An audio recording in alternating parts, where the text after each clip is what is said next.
If you ever want to test a friendship, let one of you have a baby. If you want to absolutely destroy that friendship, let the other one become the auntie who loves helping. With zero boundaries, that was me. For 2 years, I was my best friend's on-call, unpaid nanny. At first, it felt like love. Then it felt like labor. Eventually, it felt like theft. So I did something I never thought I'd do to someone I used to call my sister. I charged her for every hour she'd taken, and when she laughed at the invoice, I filed it in small claims court. I'm Mia. I'm 27, live in Denver, and I used to think chosen family meant saying yes to everything the people you love ask of you. Kelly and I met freshman year of college. We were dorm neighbors, then roommates, then inseparable. We pulled all-nighters together, cried over trash men together, and promised we'd be in each other's weddings. She got there first. At 25, she married a guy named Drew, nice enough, a little bland, and had a baby within a year, Emma. Tiny, squishy, endlessly photogenic. I was there in the hospital with balloons. I was there when they brought her home. I was the first non-grandparent to hold her. When Kelly asked if I wanted to be Auntie Mia, I teared up. Of course, I said. Anything you ever need. Famous last words. The first babysitting request came after they brought Emma home. Could you watch her for an hour so I can take a shower? Kelly texted. I feel like a swamp troll. I went over in my pajamas. Held the baby while she took the first solo shower she'd had since birth. Easy. The next week, it was, can you sit with her while I run to Target? Then, while I get my nails done for my mental health. Each ask was reasonable in isolation. Kelly wasn't working. Drew was back at his job. They didn't have family in town. I loved Emma. I had a flexible remote job as a graphic designer and figured, why not?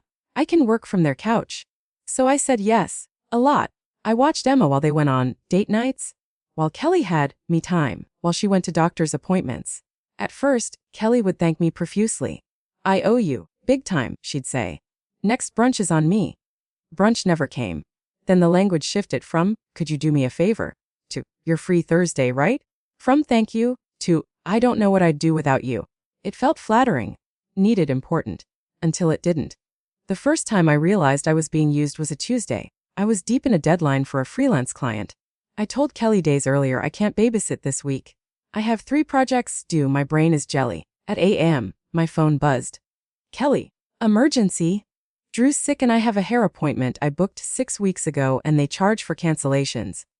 Please, please, please, can you just come for 2 hours? I stared at the message. I was on my 3rd cup of coffee. My eyeballs hurt. I had a Zoom meeting at 10. Me, I really can't today. I'm slammed with work and on deadline. She replied instantly, Kelly, you work from home though, just bring your laptop. She'll probably nap? I closed my eyes. Me, I won't be able to focus. I said this week was a no. Kelly, wow. Okay. Didn't realize my best friend couldn't help in a crisis. It's literally 2 hours. A crisis. A haircut. I felt the guilt avalanche start. The voice that said, she has a baby. Her life is harder, you're selfish. Then a quieter voice whispered, you have a life too. I listened to the quiet one. Me? I love you. But my work is important. I can't come today. She sent a single reaction. No more texts that day. That weekend, at our usual brunch with friends, she was cold.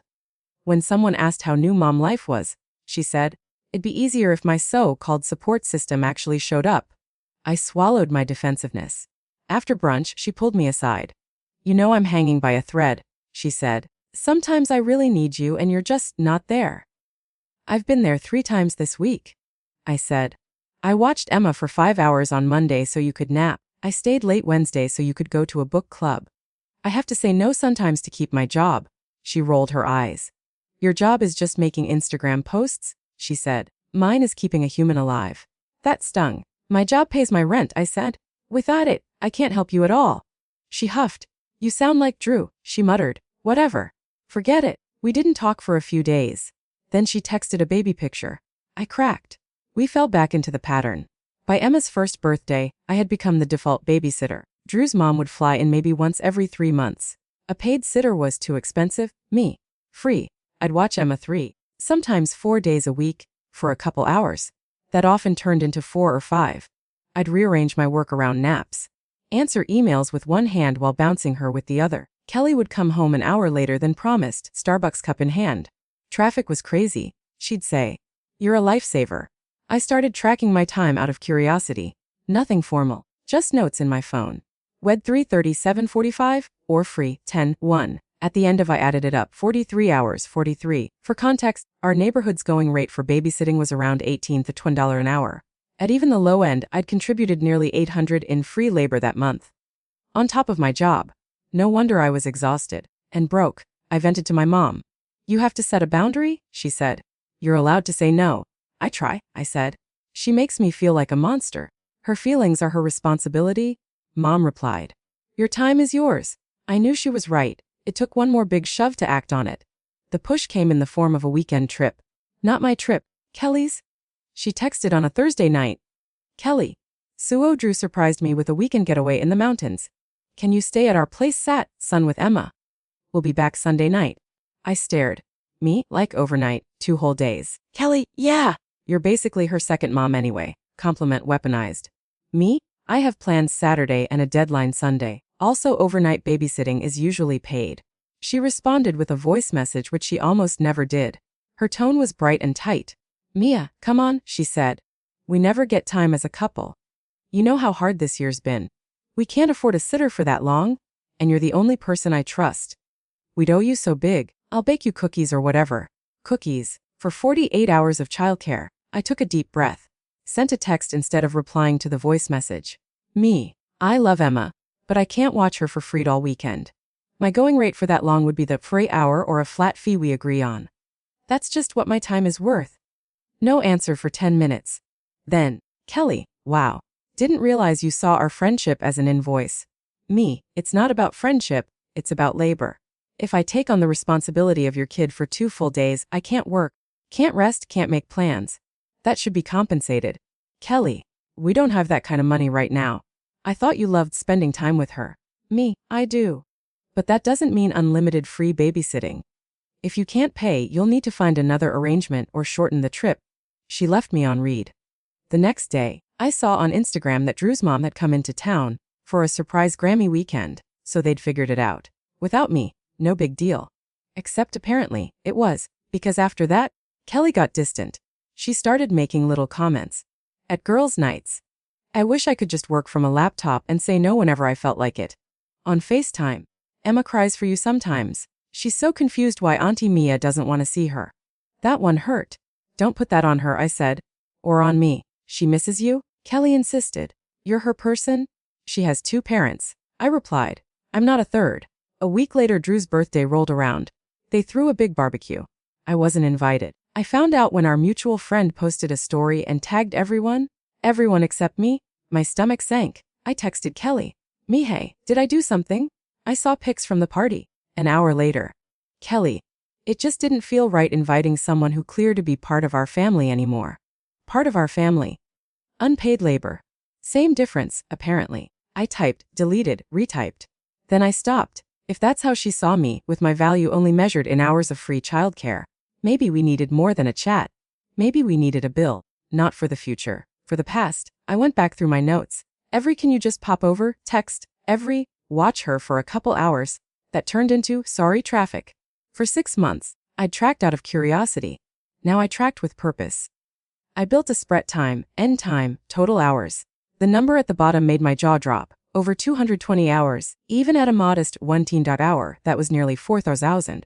I subtracted a few times she'd brought food or gifts as thanks. Rounded down a bit because I'm not a monster. Final total 3,500. I knew there was 0 chance she'd just pay that if I asked. She'd call me if I asked. She'd accuse me of monetizing friendship. But here was the thing. She'd already monetized me. I was the one who hadn't recognized the invoice. Until now. I drafted a message. Over the past year, I've realized how much time I've spent providing regular childcare for Emma, often during work hours, evenings, and weekends, usually far beyond the just an hour you initially asked for. I did it because I love her and wanted to help you. Looking back, I can see that what started as occasional favors became consistent, unpaid labor that significantly impacted my work and finances. I've attached an itemized record of the babysitting I've provided over the last 6 months, along with a very modest hourly rate. The total comes to $3,500. I'm asking that you pay this amount, or we work out a payment plan over the next year. Going forward, I'm happy to babysit occasionally, but only at agreed upon rates and times. This isn't about putting a price on our friendship, It's about respecting my time and energy, Mia. I attached the spreadsheet. I sent it. Her response came an hour later. Kelly, you have OSTI or Meandi. You can't retroactively charge me for hanging out with your goddaughter. That's insane. Me, I'm not her godmother. You never asked me to be. And I wasn't hanging out. I was doing full responsibility childcare while you ran errands or relaxed. Kelly, you a fraud. I never farseed you. Now you want $10 of dollars for being my friend. Me, I offered sometimes. You also guilted me when I said no. Either way, the amount of time went far beyond social visits. It's fine if you disagree about the money, but then we need to be done with this dynamic. Kelly, we're done either way. I don't recognize this version of you. And that, I thought, was that? Friendship over. Money never coming. Except I had one more tool. One she clearly didn't think I'd use. Small claims court is not like TV. There's no jury. No shouting. Objection. Just a judge, a room that smells like old paper, and a bunch of people arguing over deposits and broken phones. I'd never been in one, but I'd read about it. Filing a claim cost $75 in our state. The maximum you could sue for was $7,500. My $3,500 was comfortably under that. I talked to a friend of a friend who was a paralegal. She said, "You have documentation and texts acknowledging the babysitting. You can absolutely try. Judges might see it as a messy friend thing and toss it, but they also might see it as unpaid labor. Worst case, you're out the filing fee. Best case, you get a judgment." I hesitated. Taking a former best friend to court felt extreme. Petty. But then I thought about my credit card balance. The nights I'd stayed up finishing client work because I'd spent the afternoon babysitting. Just an hour. The way she'd cut me off the second I asked for compensation. I filed. In the reason for claim box I wrote, "Unpaid childcare services performed on a regular basis at defendant's request. Plaintiff seeks payment for agreed upon labor that defendant treated as free." I attached my itemized spreadsheet, screenshots of texts where she'd asked me to watch Emma, screenshots where she'd referenced me as or sitter, or only childcare. A court date was set 2 months out. The sheriff's office served her the papers. Cue nuclear meltdown. She called. I let it go to voicemail. She texted, "Kelly Uchi Sadurangi Chiayu. You actually samimi. Me, you ignored my attempts to discuss the unpaid labor. This is the formal way to resolve a financial dispute. Kelly, you're disgusting." I hope the judge laughs in your face. Maybe he would. Maybe he wouldn't. Either way, at least someone neutral would hear the story. The day of court, I wore my interview outfit. She showed up in leggings and a messy bun, eyes red and furious. We didn't say hello. When our case was called, we both sat at separate tables. The judge, a middle-aged woman with glasses and an air of, "I've seen everything. Read the brief. Mems Lopez, you're claiming $3,500 for unpaid childcare services." She asked me. "Yes, Your Honor," I said. She turned to Kelly. "You believe this is an abuse of the system?" "Yes," Kelly said. "We were best friends. She volunteered to watch my baby.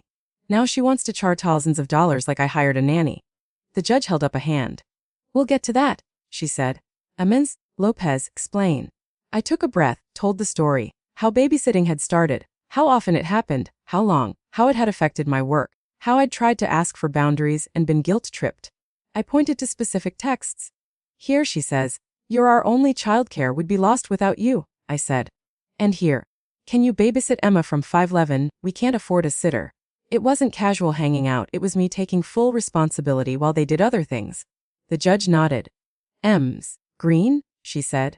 Kelly launched into her version. "Mia is Emma's godmother," she said. "I'm not," I interjected. "There was no ceremony. They just call me that?" Kelly glared. "She loves Emma," she said. "She practically lived at our house. We fed her. We included her in everything. I thought she was doing it because she cared. I never signed a contract. I never agreed to pay."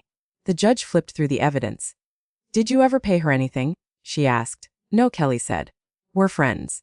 "Did you ever offer to?" The judge pressed. "We don't have that kind of money," Kelly said. "If she wanted money, she should have said so at the time, not months later." "I did say so," I said. "In these messages and in person, she said we can't afford a sitter, and kept asking anyway." The judge pursed her lips. "This is a messy situation," she said. "However, the law doesn't automatically consider informal childcare between friends to be a free service, especially when it's as frequent and lengthy as described here." She tapped my spreadsheet. "Over 200 hours in 6 months," she said. "Ems Green, that's equivalent to a time job." Kelly crossed her arms. "She insisted on coming over," she said. The judge raised an eyebrow.